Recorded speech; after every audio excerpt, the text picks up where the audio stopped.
Hello friends, నేను రాజు గారు. వైఎస్ఆర్సీపీ తప్పుడు వార్తలకు అడ్డు అదుపు లేకుండా పోతుంది.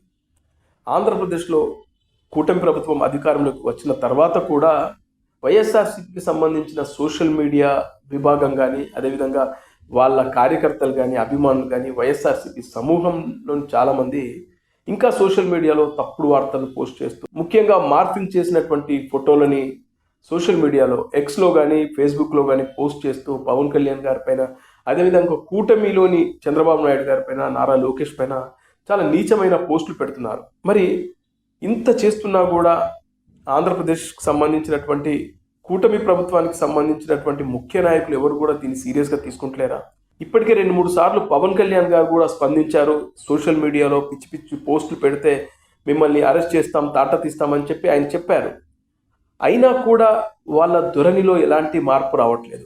ఇప్పుడు మరొక పోస్టు ఫేస్బుక్లో విచ్చలవిడిగా వైరల్ అవుతా ఉంది.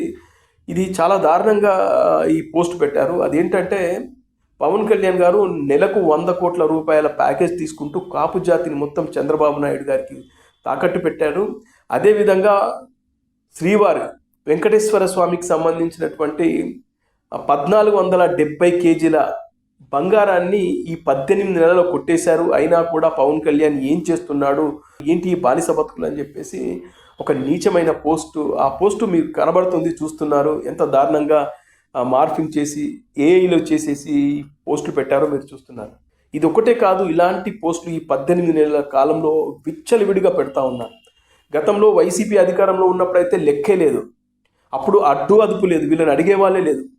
కానీ ఈ ప్రభుత్వం, కూటమి ప్రభుత్వం అధికారంలోకి వచ్చిన తర్వాత కూడా అదే ధోరణితో కూటమి ప్రభుత్వానికి సంబంధించిన ముఖ్య నాయకులపై ఈ విధంగా విచ్చలవిడిగా నీచంగా పోస్టులు పెడతా ఉంటే కూటమి ప్రభుత్వానికి సంబంధించిన పెద్దలు ఏం చేస్తున్నారు? ఇది మామూలు పోస్ట్ కాదు.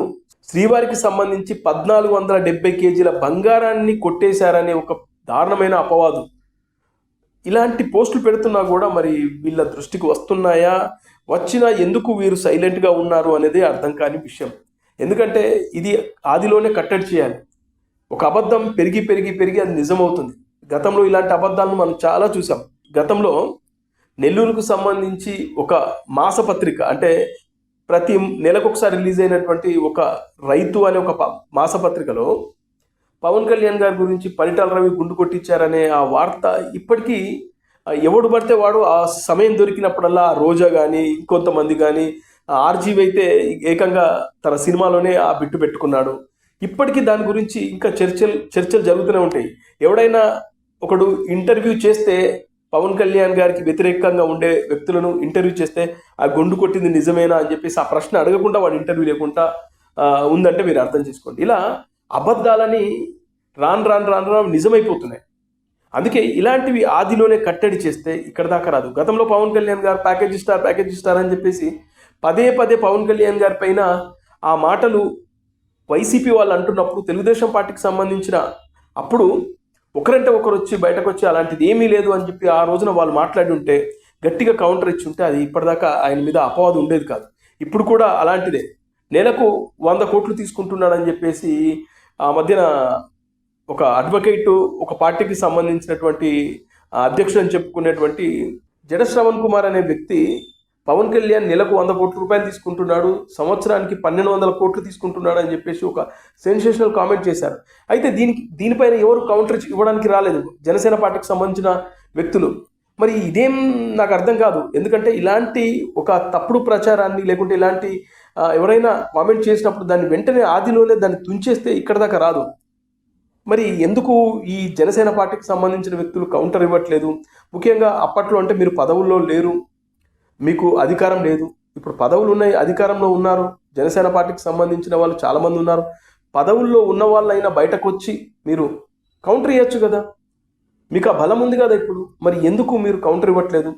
మరి జనసేన పార్టీకి సంబంధించిన అధినాయకుడి పైన ఇలాంటి తప్పుడు వార్తలు వచ్చినప్పుడు, మరి పార్టీకి సంబంధించినటువంటి అధికార ప్రతినిధులు కానీ, లేదంటే ఇప్పుడు ప్రస్తుతం కార్పొరేషన్ పదవుల్లో ఉన్న చాలామంది ఉన్నారు, మీరందరూ ఏం చేస్తున్నట్లు? మీరందరూ కౌంటర్ ఇవ్వచ్చు కదా, ఇవ్వడం లేదు, సైలెంట్గా ఉంటున్నారు. మరి ఏంటో అర్థం కాని పరిస్థితి. కానీ ఇప్పటికీ విచ్చలవిడిగా ఇది నిన్నటి పోస్టు, ఆ వ్యక్తి ఎవడో అదే పనిగా పవన్ కళ్యాణ్ గారి గురించి, కూటమికి సంబంధించిన నారా లోకేష్ గారి గురించి, చంద్రబాబు నాయుడు గారి గురించి తప్పుడు పోస్టులు పెడతా ఉంటే ఇంకా చూసుకుంటూ ఎంతకాలం కూర్చుంటారు? ఇది నిజమేనేమోనని జనాలు నమ్మేదాకా మీరు ఇలాగే కూర్చుంటారా?